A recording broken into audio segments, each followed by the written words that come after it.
Puji Tuhan. Amin, haleluya. Kita bangga memiliki Allah yang seperti Tuhan kita. Amin, haleluya. Ya, tidak ada Allah lain seperti Tuhan kita sembah. Tuhan Yesus yang selalu menjaga dan melindungi. Dimanapun kita pergi berada, Tuhan menyertai. Tuhan menolong apa yang menjadi kebutuhan, keperluan. Tuhan memberikan kita kekuatan bila mana kita sakit.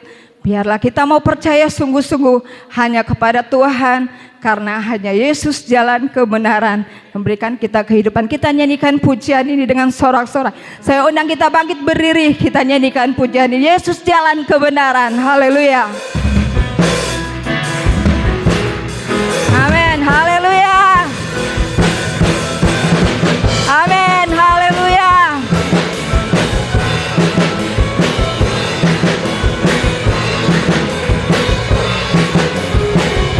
Yo, amin, haleluya. Oh, Yesus jalan kebenaran dan jalan kehidupan. Itu Yesus katakan, aku percaya, amin. Di dalam namanya ada keselamatan. Oh, Yesus jalan kebenaran. Oh, Yesus jalan kebenaran dan jalan kehidupan. Itu yang Yesus katakan, aku percaya, amin. Di dalam namanya ada keselamatan kekal. Glory, haleluya. Glory, haleluya. Glory, haleluya. Glory, haleluya. Di dalam namanya ada keselamatan kekal. Amin, haleluya. Yesus jalan, jalan kebenaran dan jalan kehidupan. Itu yang Yesus katakan. Amin, haleluya. Percaya, amin. Di dalam namanya ada keselamatan. Oh, katakan aku jalan kebenaran. Haleluya. Aku jalan kebenaran dan jalan kehidupan. Itu yang Yesus katakan. Aku percaya, amin. Di dalam namanya ada keselamatan kekal. Glory, haleluya.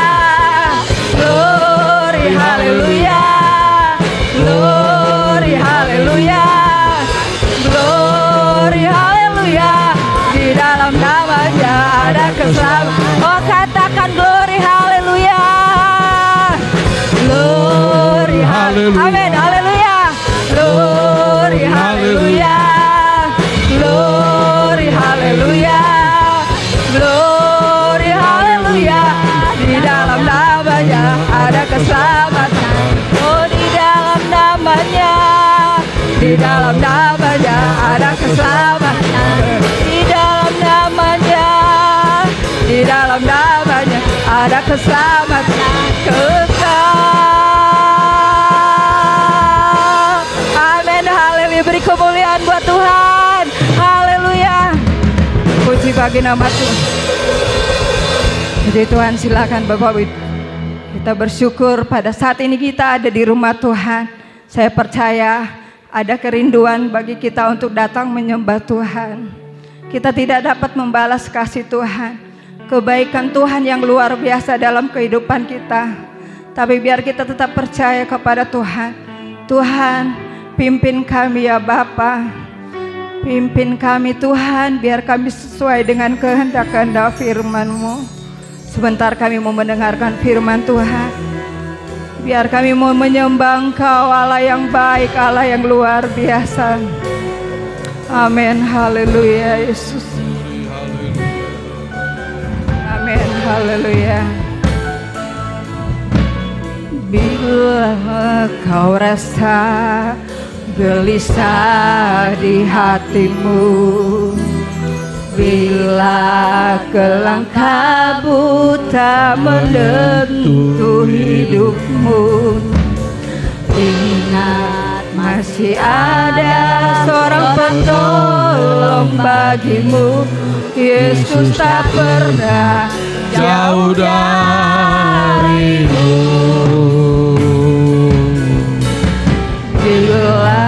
cobaan menggodai hatimu. Amin.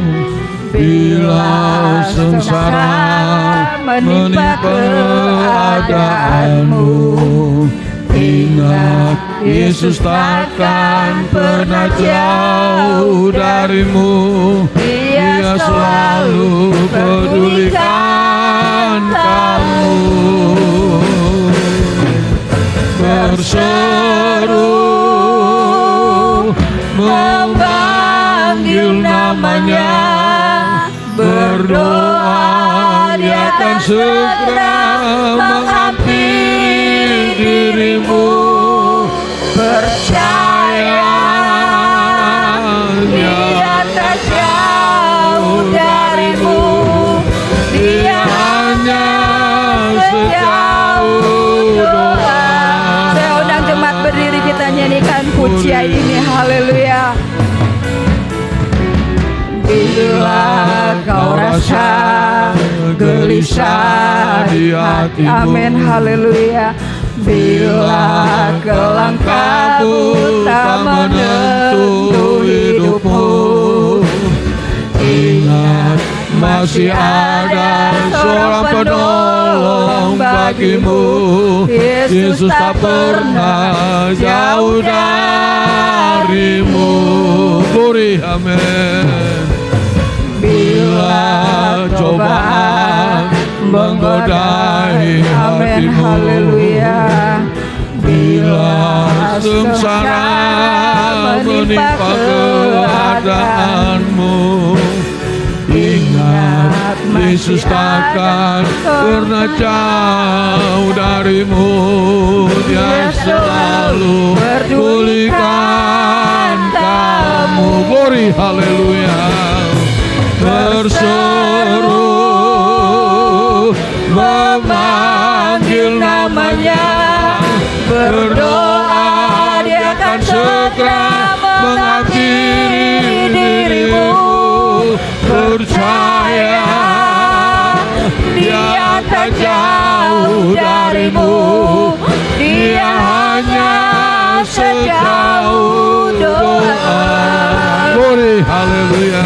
Berseru, amin, memanggil namanya, berdoa Dia akan segera menghampiri dirimu.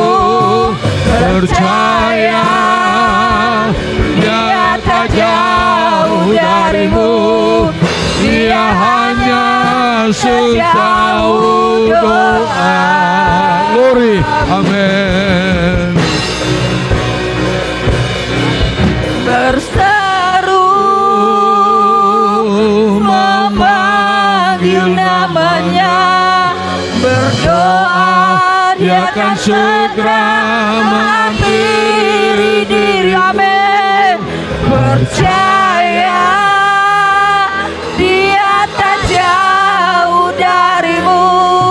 Dia hanya sejauh. Oh, katakan berseru. Berseru, amin, haleluya. Memanggil namanya, berdoa Dia akan segera menghampiri dirimu. Percaya betul Dia tak jauh darimu. Dia hanya sejauh doa. Dia hanya sejauh doa. Oh, Dia hanya sejauh doa.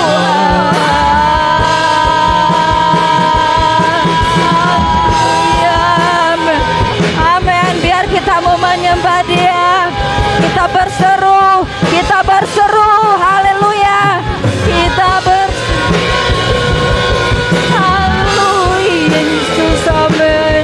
Kita berseru, kita panggil namanya, kita panggil nama Yesus, Yesus, Yesus, haleluya, haleluya, haleluya, Yesus. Kami berseru kepada Engkau, kami berdoa kepadamu.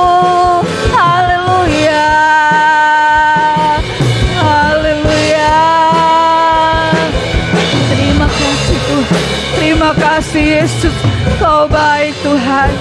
Amin, haleluya. Kita nyanyikan lagi refnya saja.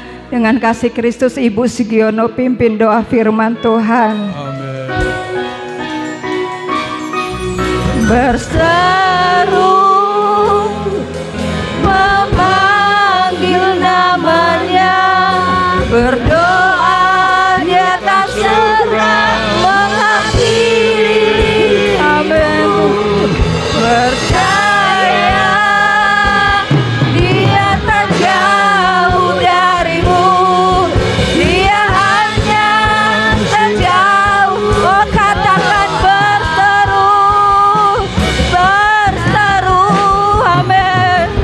Memanggil, amin, haleluya, haleluya.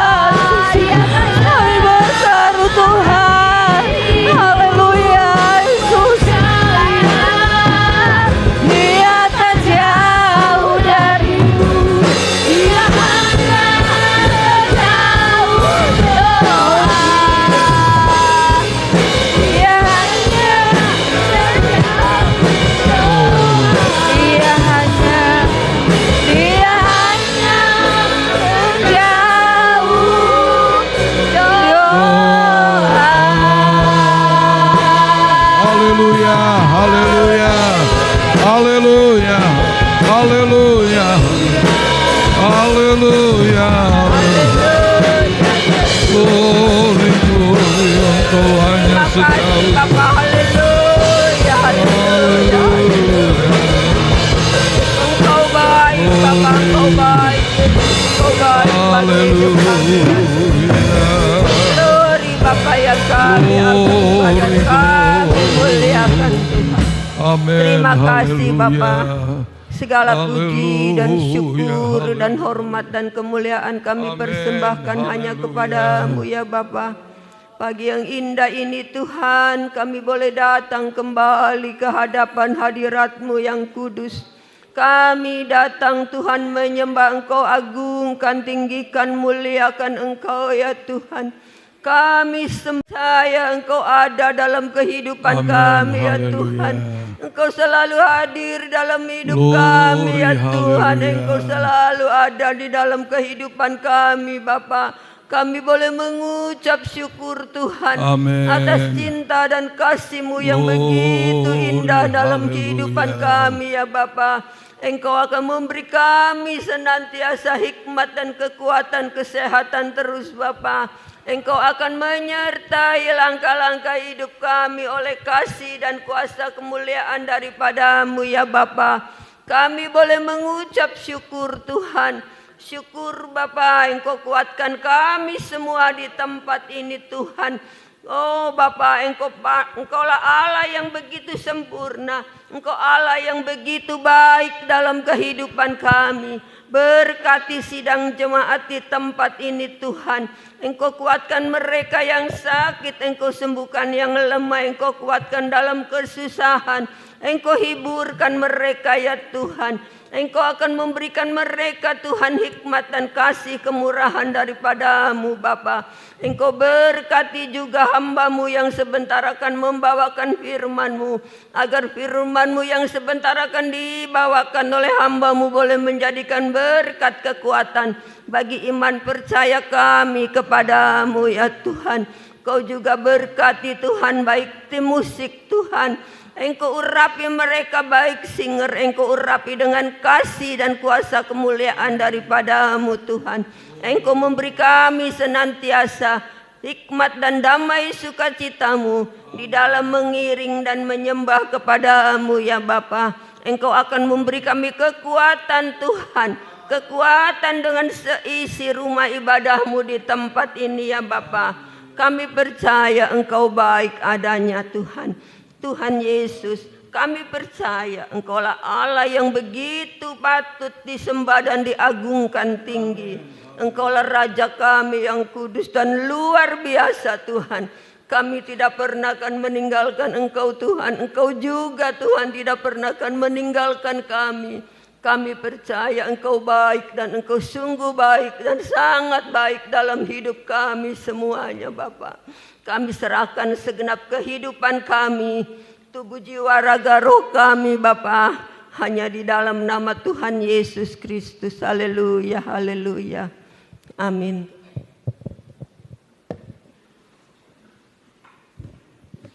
Haleluya. Puji Tuhan. Tuhan Yesus hanya sejauh doa.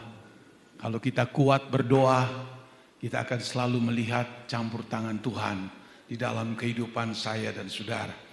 Nah, puji Tuhan pada pagi hari ini masih ada kaitannya dengan firman Allah pada waktu-waktu minggu kemarin ini. Kita akan membuka Alkitab di dalam kitab Ibrani pasal 5. Kitab Ibrani pasal 5 ayat 8 dan ayat yang ke-9. Kitab Ibrani 5 ayat 8 dan 9. Kalau kita sudah temukan, kita hormati pembacaan firman Allah ini. Kita akan baca bersama-sama. 2, 3. Dan sekalipun ia adalah anak, ia telah belajar menjadi taat dari apa yang telah dideritanya. Dan sesudah ia mencapai kesempurnaannya, ia menjadi pokok keselamatan yang abadi bagi semua orang yang taat kepadanya. Puji Tuhan, silakan duduk.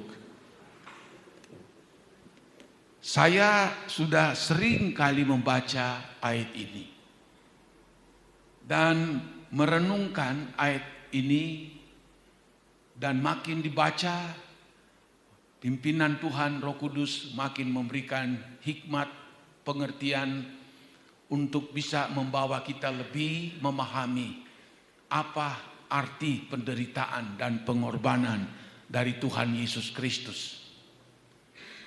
Kita sudah lihat tokoh-tokoh di dalam Alkitab yang tercatat di dalam Alkitab, bagaimana hidup mereka.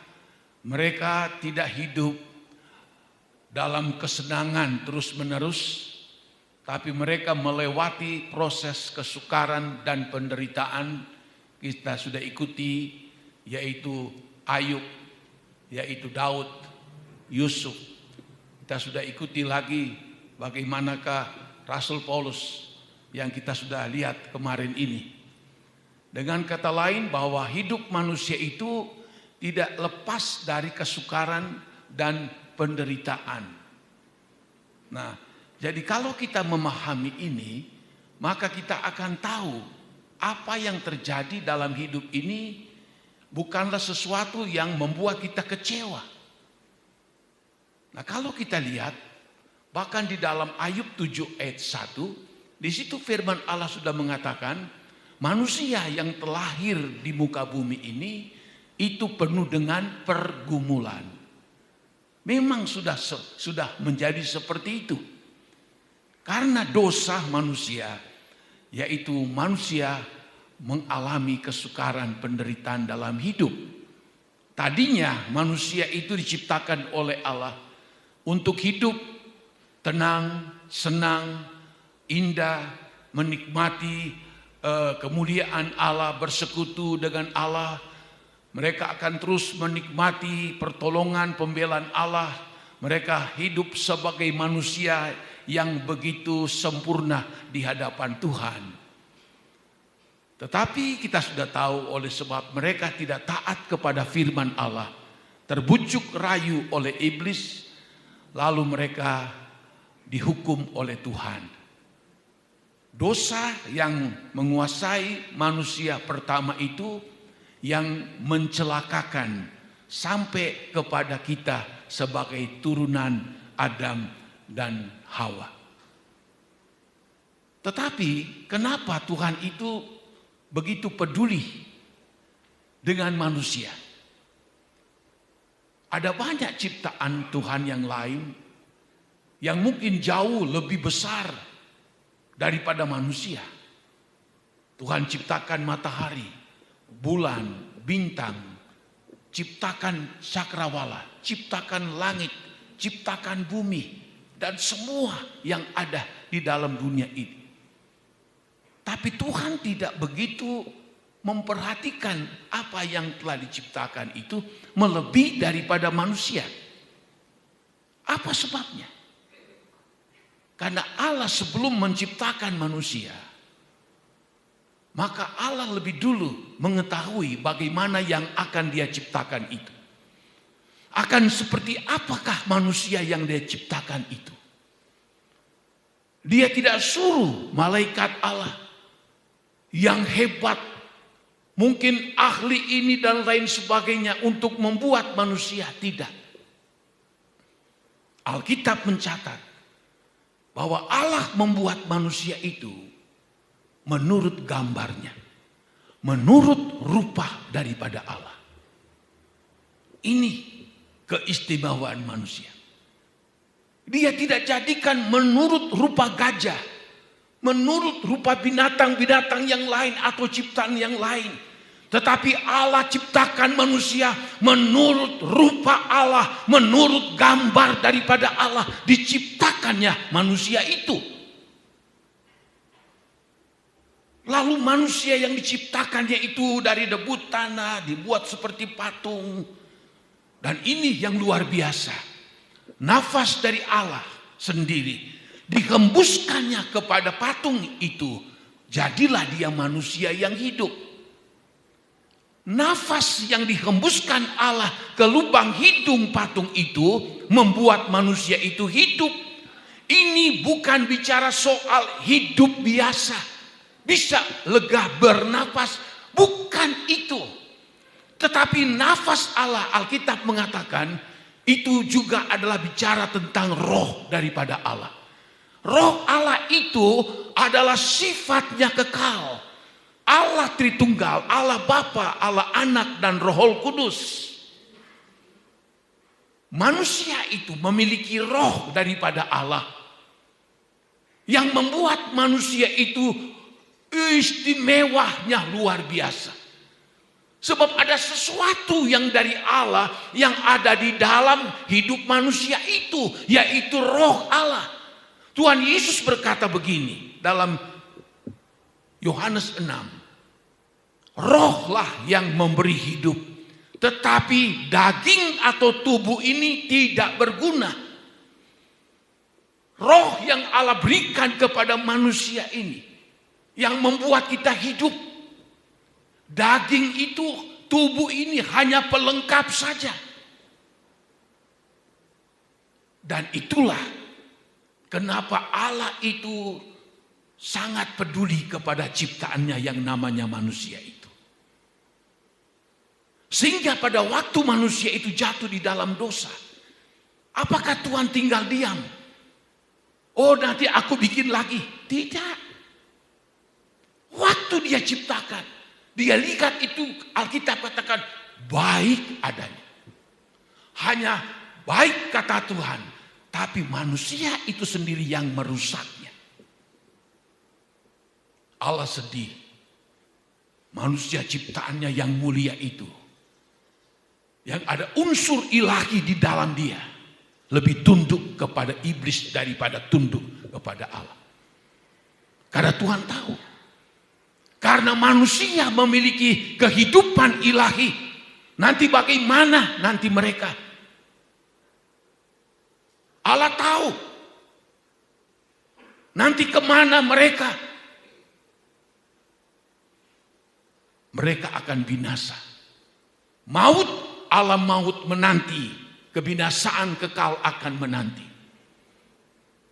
Karena ketidaktaatan mereka kepada Allah.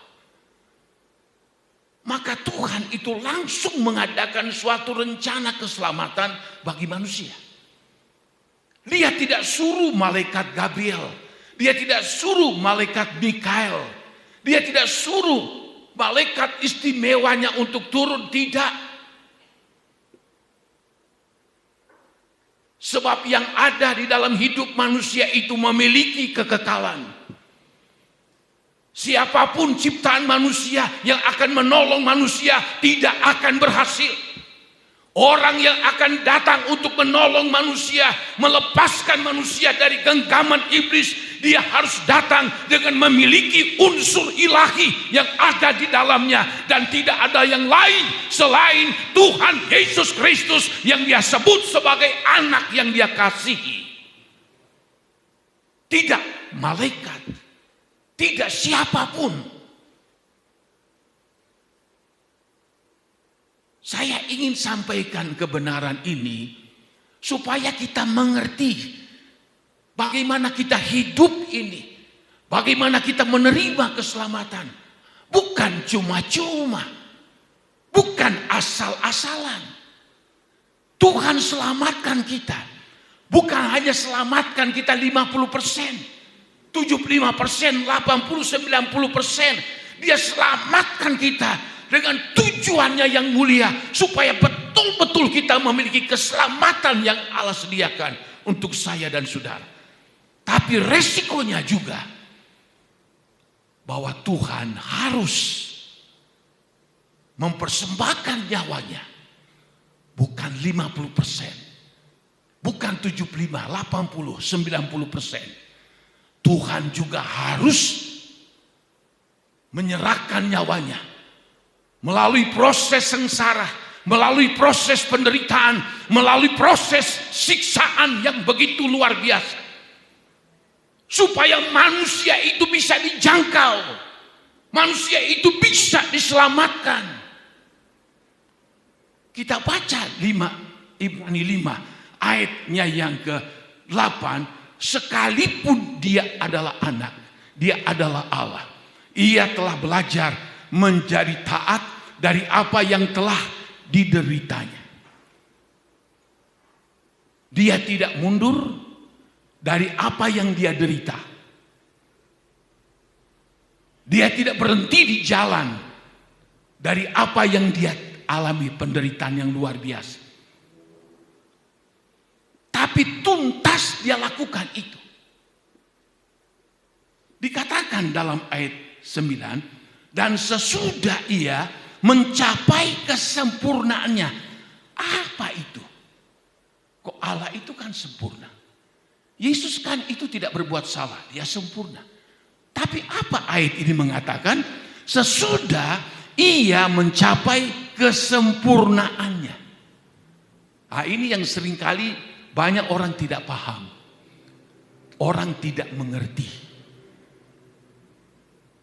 Yesus memberikan nyawanya. Dia rela dia tersiksa, dianiaya. Dia rela dia menderita habis-habisan. Dia tidak hanya menderita 50, 60, 70, 80%. Tapi tuntas 100% sempurna. Dia manusia, sama seperti kita. Makanya jalan dari Allah untuk selamatkan kita, Yesus datang menjadi manusia, lahir, Allah pinjam rahim daripada Maria, untuk Yesus lahir sebagai manusia seperti kita, tidak ada bedanya. Tidak ada sama sekali, sama seperti manusia. Sebab hanya dengan jalan itu dia ada akses untuk datang menyelamatkan kita. Tanpa dia menjadi manusia, kita tidak akan bisa selamat. Dia harus dulu menjadi manusia. Makanya dia itu lahir melalui rahim daripada Maria. Dia disebut anak yang kudus. Sebab Allah itu hanya meminjam rahim Maria untuk melahirkannya dia menjadi manusia. Sebab dengan manusianya Yesus, maka dia punya akses untuk bisa menyelamatkan manusia melalui apa? Bukan melalui kehebatannya, bukan melalui kemuliaannya, bukan melalui keagungannya, bukan. Tapi dia lakukan itu aksesnya melalui penderitaan. Itu sudah ditentukan di dalam Alkitab. Nabi-nabi zaman dulu sudah memberitahu. Yesaya 53 begitu jelas memberitahu bagaimana dia itu seperti domba yang keluh dibawa kepada pembantaian. Yesus sudah tahu itu. Apa tujuannya? Tujuannya apa? Dia harus menderita dengan begitu hebat. Sebab hanya dengan melalui penderitaan yang begitu hebat untuk menguras darah yang suci, darah yang mulia, darah yang agung untuk menyucikan dosa saya dan saudara, membenarkan saya dan saudara, memperdamaikan kita dengan Allah Bapa di sorga. Cuman dengan darah yang kudus, darah yang mulia, itulah darah Tuhan Yesus Kristus. Tidak ada darah yang kudus yang ada di muka bumi ini selain darah Yesus. Makanya dia diperkenankan turun ke dunia dan harus melewati semua siksaan yang begitu hebat.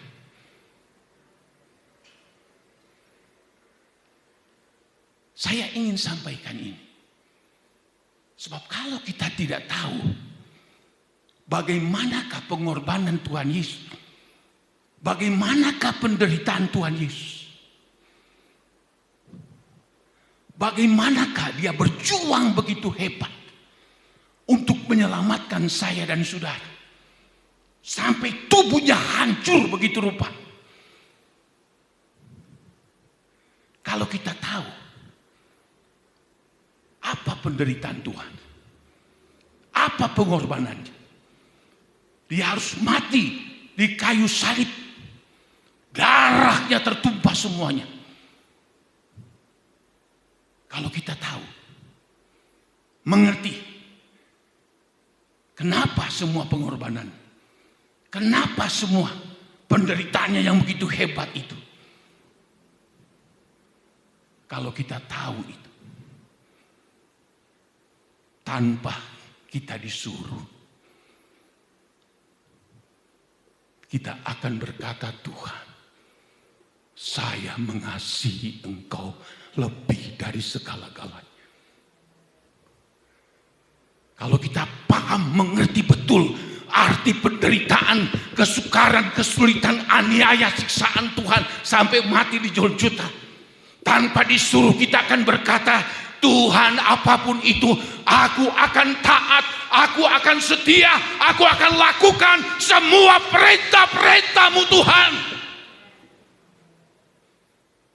Tapi kenapa banyak orang lebih mengasihi dunia, lebih mengasihi diri sendiri, lebih mengasihi pekerjaan, lebih mengasihi apa yang ada di sekitarnya daripada mengasihi Tuhan? Kenapa seperti itu? Termasuk orang Kristen. Kenapa masih banyak orang Kristen lebih mengasihi dunia, lebih mengasihi hobi, lebih mengasihi akan kekayaan, lebih mengasihi akan harta benda, apapun itu daripada Tuhan? Jawabannya apa? Karena mereka tidak mengerti arti pengorbanan daripada Tuhan Yesus. Itu. Saya renungkan ayat ini, saya nangis. Tuhan luar biasa. Saya ngerti Tuhan. Apa arti penderitaanmu? Apa arti siksamu yang begitu besar? Dan Alkitab mencatat, dia tersiksa, dia teraniaya, dia menderita. Bukan asal menderita. Bukan asal. Alkitab menyebutkan dia sempurna dalam melakukan semuanya itu secara manusia. Dia kan Allah. Filipi 2 berkata, meskipun dia adalah Allah, dia tidak mempertahankan kealahan itu. Dia tidak pertahankan, melainkan memberikan dirinya, nyawanya untuk manusia di dunia ini. Bahkan dia rela harus disalib, mati. Dia Allah. Waktu masih di Taman Getsemani, dia bisa panggil sepasukan malaikat tentara, digebuk kabeh ini perwira-perwira Romawi, tentara Romawi. Tidak. Waktu dia mulai dipukul, dia mulai diludahi, dia mulai dicambuk. Sebagai manusia, tentu begitu berat sakitnya yang dia alami. Sementara di kepalanya dimakotai dengan mahkota duri. Saya ambil dulu itu mahkota duri yang pernah dipakai Tuhan. Saya tusukkan di jari saya. Sakitnya minta ampun. Itu cuma satu. Cuma ditusuk sedikit. Yesus dimakotai dengan mahkota duri. Betapa sakitnya. Betapa siksanya. Satu kali cambuk, 39 lempeng besi nempel ke tubuhnya. Dia diludahi, dia olok-olok, dihina habis-habisan. Tapi Alkitab menyebut dia bagaikan domba yang keluh, pergi kepada pembantaian. Bisa dia akan pakai haknya sebagai Allah. Dalam siksaannya yang begitu berat, bisa saja dia berkata, cukup sampai di sini. Aku tidak akan lanjutkan. Cukup hanya sampai di Gubernur Pontius Pilatus saja. Cukup, aku tidak mau pergi ke Golgota. Bisa. Tapi resikonya apa? Saya dan saudara masuk dalam api yang kekal. Orang kalau bersalah lalu disiksa, orang berpikir begini, secara psikologinya, ya saya harus hadapi.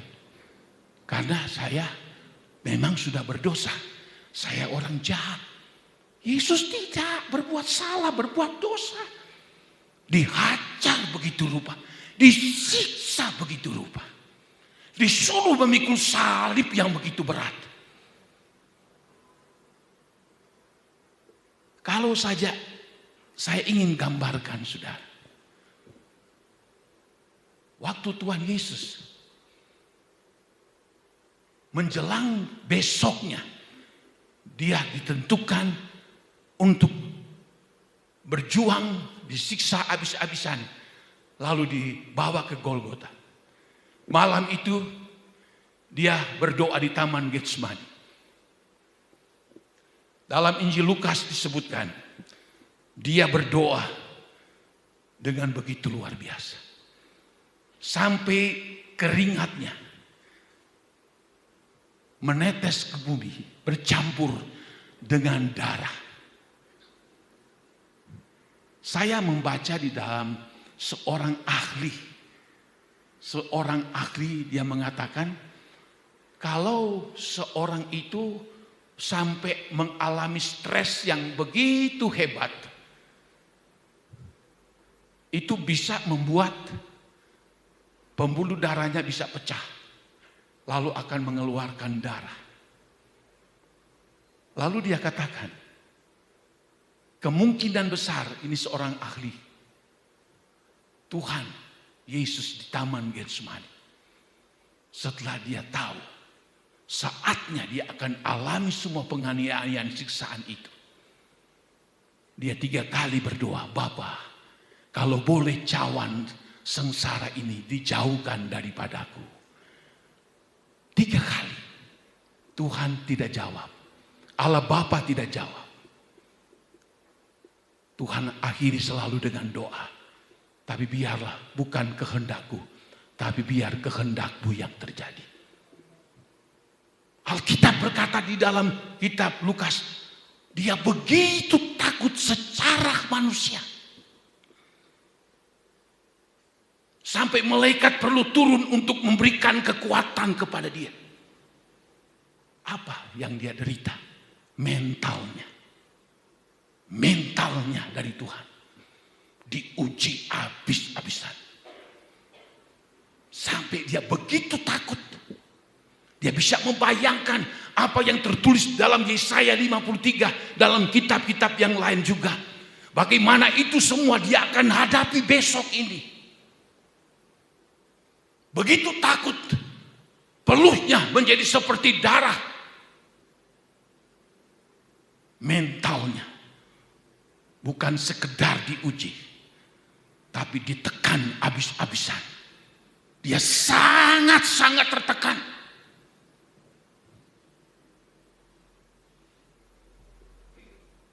Coba kita bayangkan posisi Yesus yang ada pada waktu itu. Yang kedua, kalau kita lihat apa yang dialami oleh Tuhan Yesus. Dia itu mengalami siksaan secara fisik. Waktu ditangkap, dibawa ke imam besar, dibawa ke Pilatus gubernur, dibawa ke Herodes, bolak-balik dari subuh itu. Dalam perjalanan bolak-balik itu, dia menerima pukulan demi pukulan. Dia menerima cambukan demi cambukan. Dia diludahi, dia diolok-olok, dipermalukan habis-habisan. Prajurit mengambil pakaian luarnya, disobek-sobek, betul-betul dipermalukan secara fisik. Secara fisik betul-betul dia mengalami siksaan yang luar biasa.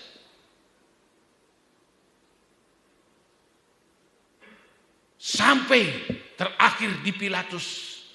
Pilatus mengatakan, aku tidak mendapati orang ini berbuat salah. Aku akan melepaskan. Orang Yahudi, imam-imam berteriak, tidak, salibkan dia, salibkan dia. Barabas penjahat penyamun dilepaskan sebab menjelang Paskah adat orang Yahudi melepaskan orang yang bersalah. Mereka memilih Barabas, pembunuh, penyamun, itu yang dilepaskan. Dan Yesus mereka tuntut dia harus disalib. Mungkin kita sering dengar kematian disalib, Yesus mati disalib, Yesus mati disalib. Itu udah biasa di kuping kita. Zaman Romawi waktu itu. Ada berapa macam cara orang Romawi membunuh orang sebagai penjahat. Pertama, mereka bisa bawa ke lapangan, lalu mereka akan dikejar oleh binatang buas dan dicabik-cabik, lalu dibunuh. Itu hukuman ala Romawi. Zaman itu mereka dikuasai oleh Romawi. Kedua, bisa dipancung seperti Paulus dipancung oleh Kaisar Nero.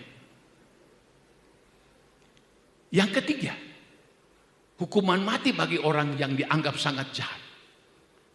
Yaitu dia akan dibawa ke panggung. Itu sudah diatur di panggung itu. Dan lehernya dimajukan seperti begini. Di atasnya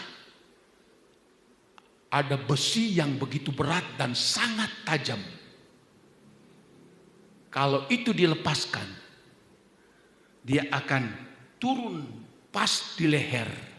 Seketika itu juga leher terputus. Itu namanya guillotine. Cara pembunuhan sadis daripada zaman dulu itu. Iku mah sedelat. Dipancung sedelat. Dipancung seret habis. Dimakan singa. 3, 4, 5 ekor singa paling 5 menit habis dicakar mati. Di guillotine itu cepat lagi. Sandar gini, tiba-tiba peso besar tajam, tek jatuh, tek, langsung paling detik. Tidak dengan salib. Disalib itu, saudara, zaman itu orang yang disalib itu adalah orang yang betul-betul hina, dihinakan habis-habisan. Yang disalib itu adalah orang yang betul-betul dianggap orang yang tidak baik, begitu jahat dan sangat jahat. Dan Yesus dikategorikan sebagai orang seperti itu.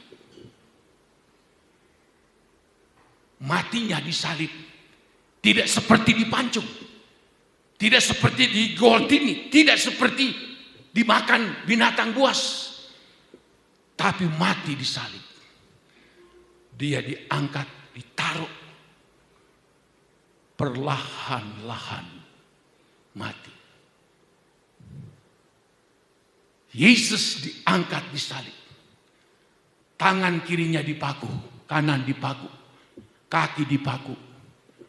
Mahkota duri ada di kepalanya. Sekujur tubuhnya penuh dengan luka. Keluar darah di sana sini. Darah di kepala, keluar duri-duri. Di bawah leher keluar di tangan kiri atau keluar di tangan kanan.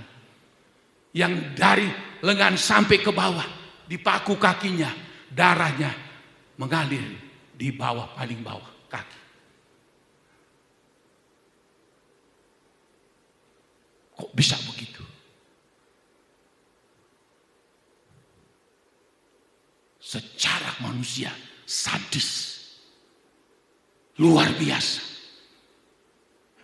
Itu sebabnya Alkitab mengatakan penderitaan Kristus begitu sempurna adanya. Dia diperlakukan dengan tidak wajar, tidak manusiawi. Bahkan matinya tidak sedetik, tidak semenit. Tidak ditulis berapa jam dia tergantung di atas salib. Selama darahnya masih ada dalam tubuhnya, dia masih hidup. Betapa penderitaan siksaannya begitu hebat, saudara-saudara. Bahkan pada akhir, seorang prajurit menombak lambungnya. Keluar air, keluar darah. Setelah darah keluar, habis. Baru air. Apa artinya? Saya baca dalam satu penelitian. Yesus mati. Dia itu mati karena kehabisan darah. Keluar dari kepala. Keluar dari tubuhnya. Dipukul. Keluar dari tangannya yang dipaku. Keluar dari kakinya. Keluar dari lambung yang ditombak. Sampai tidak ada darah sama sekali. Baru Yesus berkata apa? Sudah genap. Sudah genap. Habis. Dan dalam peristiwa yang begitu memilukan itu. Kalau tadi mental Yesus ditekan habis-habisan di Getsemani. Yang kedua secara fisiknya. Dia dihajar, dianiaya begitu rupa. Secara roh. Apa yang terjadi? Alkitab mencatat. Sebelum Yesus berkata sudah genap atau sudah selesai. Bapa di sorga tidak tega melihat anak yang dia kasihi menderita siksaan yang begitu dahsyat. Padahal dia tidak bersalah. Dia tidak berdosa sedikit pun. Dia lakukan itu hanya untuk menyelamatkan manusia, termasuk saya dan saudara. Dalam puncak siksaan Tuhan, Yesus disalib. Bapa tidak tega melihat. Yesus tahu ada sesuatu yang hilang, yang selama ini selalu ada beserta dengan dia. Itulah Bapa yang mengasihi dia. Yesus katakan, aku dengan Bapa satu adanya. Aku tidak melakukan sesuatu tanpa Bapa yang menyuruh aku melakukan. Tapi pada saat Bapa melihat penderitaan siksaan yang begitu hebat dialami anaknya yang dia kasihi, dia menghindar. Yesus tahu ini penderitaan yang lebih berat secara roh. Kalau tadi secara mental, secara psikis, kedua secara tubuh fisik, yang ketiga secara roh. Yesus rasakan dalam puncak penderitaannya itu, yang seharusnya dia akan diberikan semangat. Allah Bapa tidak turunkan malaikat seperti dia di Taman Getsemani. Malah Allah Bapa meninggalkan dia. Sehingga Tuhan Yesus dia berkata dalam puncak penderitaannya, Eloi, Eloi, lama sabachthani. Ya Bapa, kenapa Engkau meninggalkan aku? Ini penderitaan yang begitu luar biasa. Mentalnya hancur, tubuhnya hancur secara roh. Sementara berpisah dengan Allah Bapanya. Sehingga Yesus berseru, Eloi, Eloi, lama sabachthani. Bapakku, kenapa Engkau tinggalkan aku? Saat itu juga dia hembuskan nafas, dan sebelum itu dia berkata, sudah genap.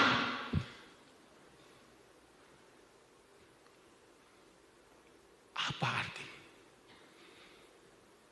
Bapa tidak mau lihat anaknya yang dia kasih sedang mengerjakan karya keselamatan manusia pada ujung-ujung hidup Yesus di muka bumi, dengan melalui proses penderitaan yang begitu hebat sampai Allah Bapa tidak tega melihatnya.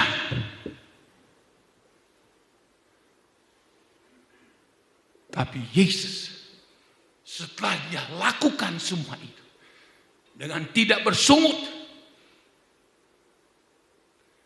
tidak protes pada Bapa di surga, dia taat sampai dia mati. Maka Alkitab sebutkan di dalam Ibrani 9, pengorbanannya, penderitaannya sebagai manusia sempurna adanya. Sempurna adanya. Catat baik-baik, pengorbanan Yesus bukan 5, 6, 7, 80%, bukan 99%, tapi sempurna adanya untuk saya dan saudara-saudara. Dia rela semua, taat meskipun penuh siksaan, penuh dengan penderitaan. Dia ingin mencapai sempurna di dalam penderitaan. Sebaliknya manusia mencari sempurna di dalam keberhasilan, sempurna di dalam kesuksesan, sempurna dalam soal bisnis. Bukan berarti salah, tapi seringkali ini yang dikejar manusia. Tapi untuk menjadi kesempurnaan, menjadi sempurna di dalam penderitaan, orang menolak itu. Makanya kalau kita paham, kita mengerti penderitaan, pengorbanan Yesus, bahkan dia sampai mati di atas kayu salib. Saya ulangi, tidak disuruh, tidak dipaksa-paksa. Kita mengasihi Tuhan, otomatis kita mengasihi Tuhan. Tapi kenapa wong Kristen lebih mengasihi dunia, lebih mengasihi diri sendiri, lebih mengasihi harta, lebih mengasihi pekerjaan, lebih mengasihi hobi lebih mengasihi apapun daripada mengasihi Tuhan. Tobat, minta ampun. Mungkin ada bapak-bapak, ibu-ibu, pemuda remaja lebih mengasihi hobi, mengasihi apapun itu daripada mengasihi Tuhan. Bertobat hari ini. Haleluya. Kalau engkau betul mengerti, paham betul arti siksaan, pengorbanan, penderitaan Yesus, tidak disuruh. Engkau akan memberi dirimu, Tuhan, aku mengasihi, aku sungguh-sungguh, aku prioritaskan Tuhan dalam hidup. Kenapa banyak orang Kristen juga tidak mau taat, kurang melakukan firman Allah? Kenapa? Bapak-bapak, ibu-ibu, pemuda remaja, kenapa tidak paham, tidak ngerti arti pengorbanan, penderitaan Yesus itu? Saya ingin kalau kita ngerti, kita paham, kita akan menjadi anak Tuhan, orang Kristen yang bertumbuh sehat secara rohani. Karena kita tahu tujuan. Kita menjadi orang Kristen sehat, kuat rohani, bertumbuh, berbuah-buah di dalam Tuhan. Tantangan tidak jadi masalah, cobaan, ujian, apapun itu tidak jadi masalah. Kita menjadi seperti Paulus. Tidak ada yang dapat menceraikan aku dengan kasih dari Kristus. Tidak ada. Saudara, ulang-ulang ingat di rumah. Kalau engkau masih kurang taat dalam melakukan firman Allah, engkau jauh lebih mengasihi dunia, hobi, pekerjaanmu, usahamu, apapun, harta uangmu, koreksi dirimu. Engkau belum tahu arti pengorbanan Tuhan. Tapi kalau engkau tahu, mengerti arti pengorbanan, arti penderitaan, dan kematian Yesus itu. Saya ulangi lagi. Enggak disuruh-suruh. Kita lebih mengutamakan Tuhan. Kita lebih mengasihi Tuhan. Kita lebih prioritaskan Tuhan dari apapun yang ada di dalam dunia. Manusia, waduh banyak sekali alasan manusia.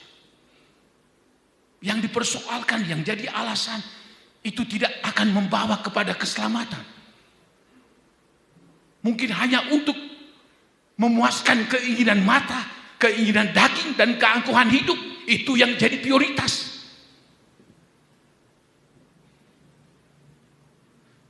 Tuhan Yesus dia pernah berkata begini, banyak terpanggil, tapi hanya sedikit yang terpilih. Banyak orang lewat di jalan lebar, tapi hanya sedikit orang yang melalui jalan yang sempit. Kenapa?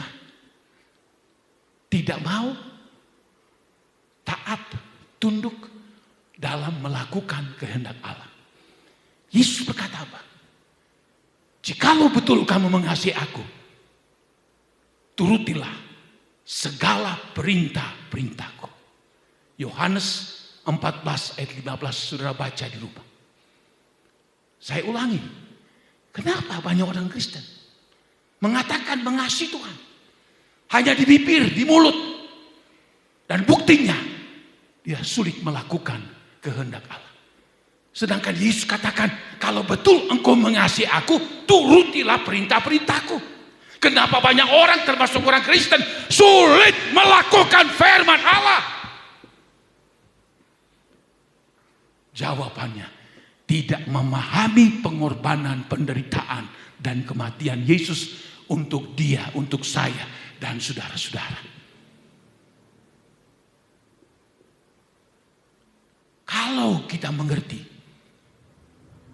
penderitaan, siksaan, kematian Yesus yang begitu luar biasa, dahsyatnya, kita akan menjadi orang Kristen yang hebat di dalam dunia ini. Dan menjadi orang Kristen yang bertumbuh, berbuah-buah di dalam Tuhan. Bertumbuh menjadi sama dengan gambar anaknya. Roma 8 ayat 27, 28, 29, dan 30. Kita dipilih oleh Tuhan supaya nanti kelak kita akan menjadi serupa dengan gambar anaknya, itulah Yesus Kristus. Roma 8 ayat 28 berkata, maka itu sebabnya Allah turut bekerja bersama-sama untuk mendatangkan kebaikan bagi mereka yang mengasihi akan Tuhan. Kalau Yesus saja menderita begitu hebat, apalagi kita. Penderitaan yang Allah izinkan, Alkitab mengatakan, itu akan mendatangkan kebaikan. Sebab kalau kita dibiarkan seperti jalan tol, tiba-tiba kita tidur di tol, lalu kita ketabrak mati. Allah izinkan kesukaran penderitaan yang kita alami dalam hidup ini untuk menuntun kita, untuk bisa memahami panggilan Allah. Begitu indah, begitu luar biasa. Pertanyaannya, kenapa sih Tuhan Yesus yang pencipta langit bumi segenap isinya, Yohanes 1 ayat 1 sampai 3, Yesus adalah firman, firman itu adalah Allah, dan segala sesuatu Dia ciptakan. Tidak ada sesuatu yang Dia tidak ciptakan, semua Dia yang menciptakan. Dia adalah Allah, Dia adalah firman. Dia mempunyai singgasana takhta di dalam kerajaan. Malaikat-malaikat tunduk memuji dan menyembah Dia. Bahkan dalam Wahyu 4 dan Wahyu pasal 5, tidak terhitung jumlah para malaikat Allah. Tidak terhitung. Para 24 tua-tua, pada malaikat 4 makhluk, dan begitu banyak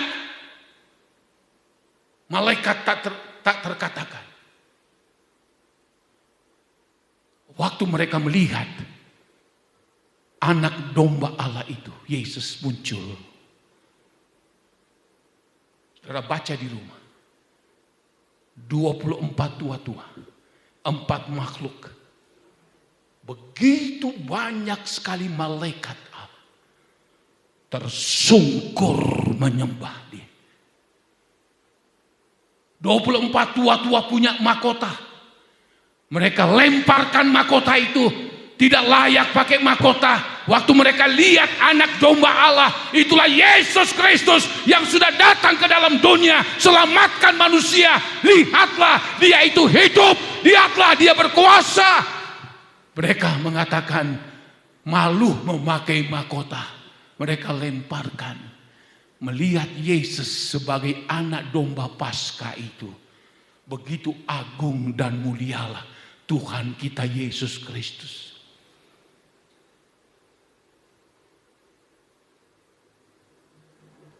Seisi Alkitab dari Kejadian sampai Wahyu, semua sentralnya berpusat kepada anak domba Allah, itulah Tuhan Yesus Kristus.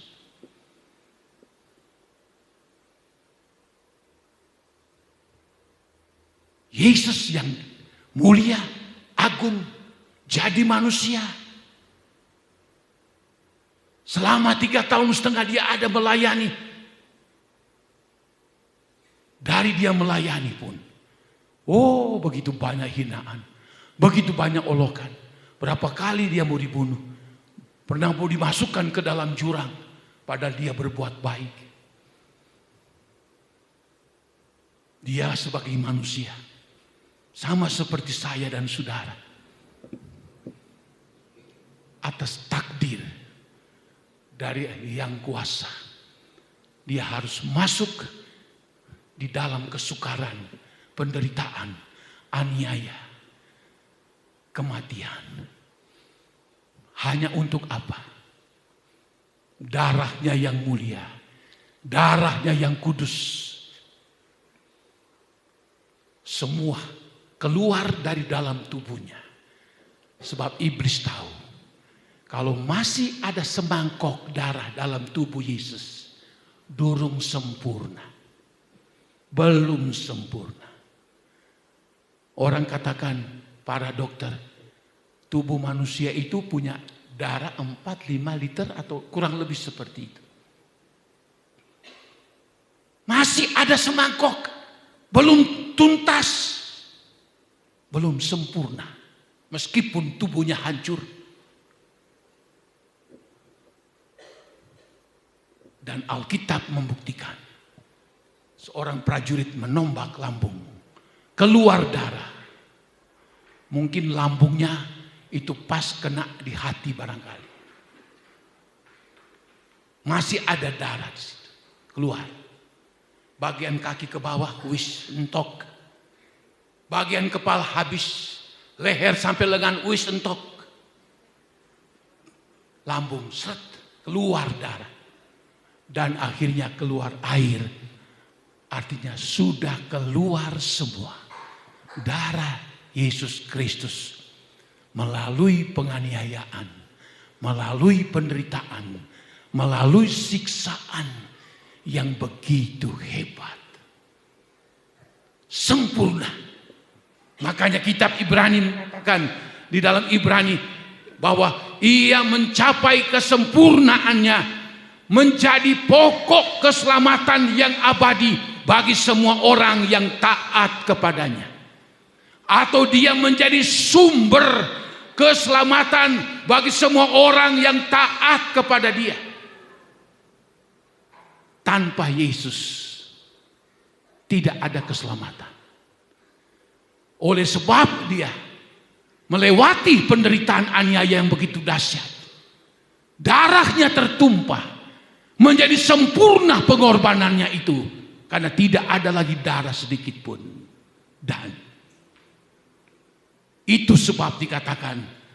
Setelah dia mencapai kesempurnaan. Di dalam penderitaan, siksaan, aniaya.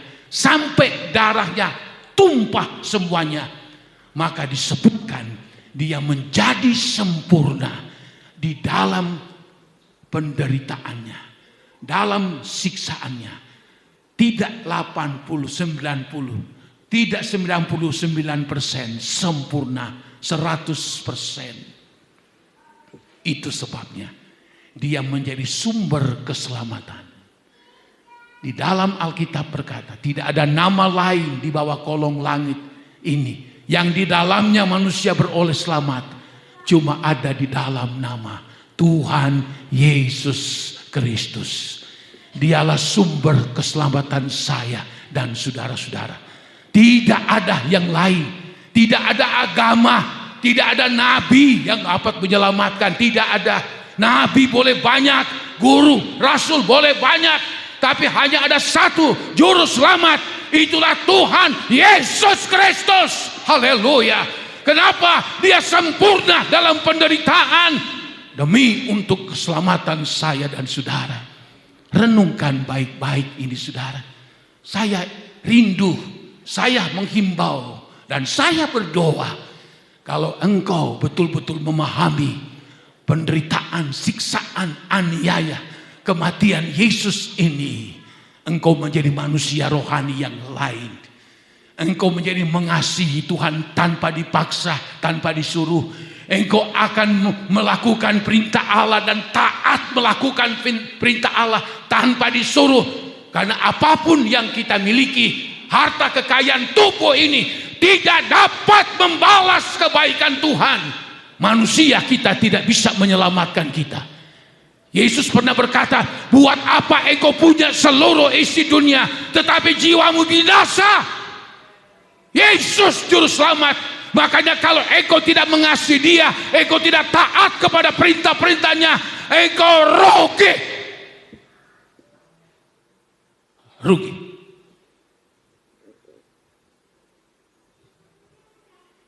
Kita renungkan saudara. Sejauh mana engkau mengasihi Tuhan? Saya tantang. Karena ini pergumulan saya setiap hari. Saya terus berdoa siang malam. Tuhan, penuhi saya dengan kasih-Mu. Penuhi saya dengan Roh Kudus-Mu Tuhan. supaya saya menjadi manusia rohani, menjadi hamba Tuhan, anak Tuhan yang mengerti kehendak Allah dan melakukan kehendak. Itu doa saya setiap hari. Karena saya sudah tahu begitu hebat sekali pengorbanan Tuhan, begitu dahsyat. Tidak ada yang dapat dipertahankan dalam hidup ini. Tubuh ini kah? Hartakah?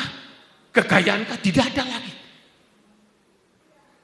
Yesus segala-galanya dalam hidup saya dan saudara. Saya berdoa pagi siang ini kita dengar firman Allah. Pulang engkau merubah jadi manusia rohani yang paham, mengerti akan penderitaan, kematian, aniaya, siksaan daripada Tuhan Yesus. Oh, engkau menjadi orang Kristen yang hebat.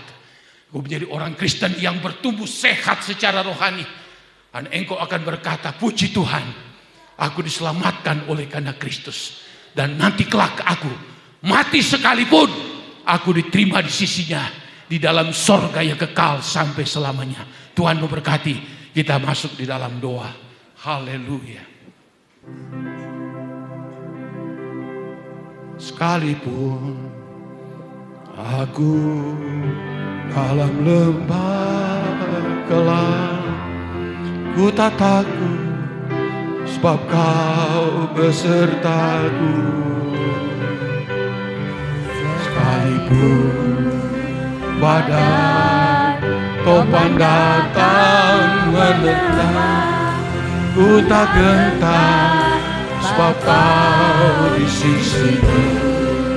Oh, aku percaya.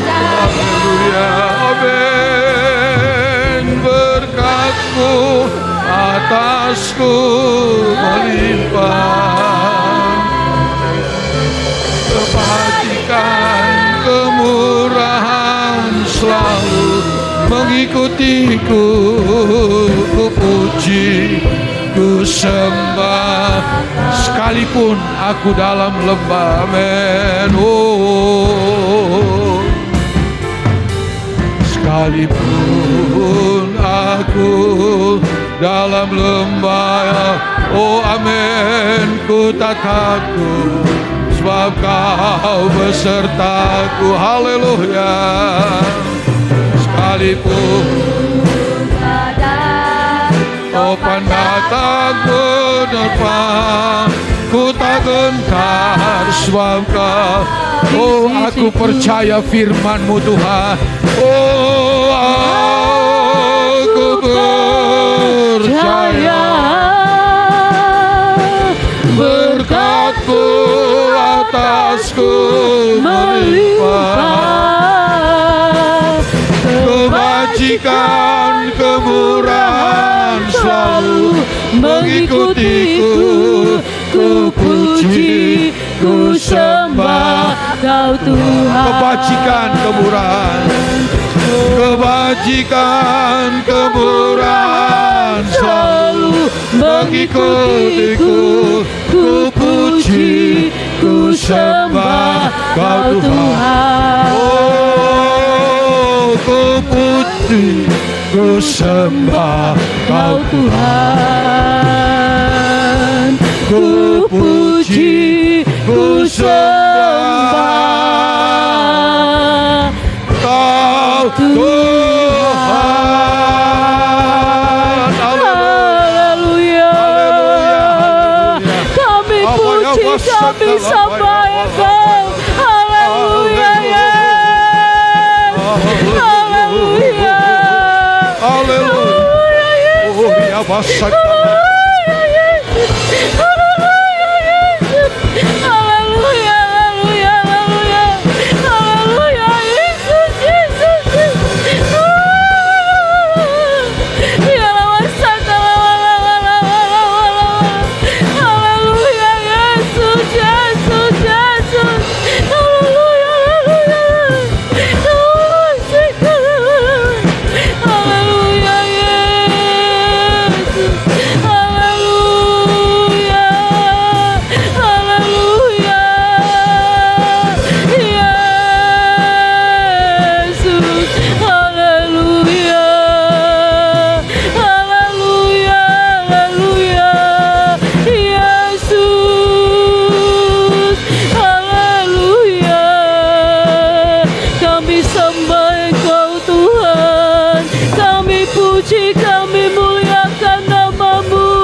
Terima kasih Tuhan Yesus. Terima kasih Allah kami yang baik. Terima kasih Tuhan buat firman-Mu siang ini ya Bapa. Biar firman-Mu boleh Tuhan meneguhkan kami ya Bapa. Biar kiranya Tuhan, jika kami masih kurang di hadapan Engkau ya Bapa, bila mana kami masih kurang mengasihi Engkau, ampuni kami ya Tuhan. Biar kiranya Tuhan kebenaran firman-Mu boleh ya Tuhan pada saat siang ini ya Tuhan, semakin Tuhan membuat kami lebih lagi sungguh-sungguh di dalam Engkau ya Bapa. Biar kami lebih lagi mengasihi akan Engkau. Betapa besar setiap pengorbanan-Mu di dalam kehidupan kami ya Tuhan. Apa yang sudah Engkau buat bagi kami Tuhan, apa yang sudah Engkau lakukan bagi kami, sungguh kami tidak mampu membalasnya ya Tuhan. Ampuni kami Yesus, ampuni kami Allah Roh Kudus. Terima kasih Tuhan Yesus, terima kasih. Engkau sungguh sangat baik Tuhan. Haleluya, haleluya. Yesus, glory, haleluya. Terima kasih Tuhan Yesus. Terima kasih Allah kami yang baik.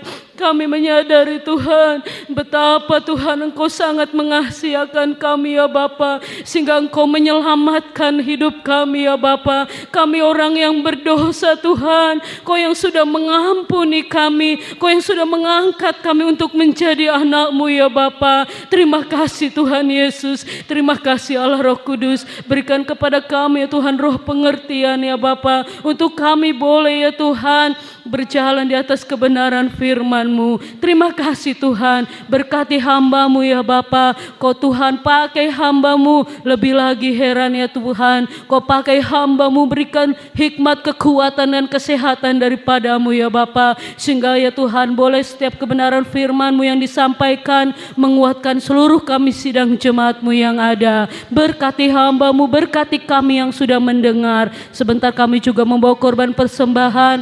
Berkati setiap tangan-tangan yang memberi, Tuhan balas sesuai dengan janji firman-Mu. Terima kasih Tuhan, kami sudah berucap syukur, haleluya, amin.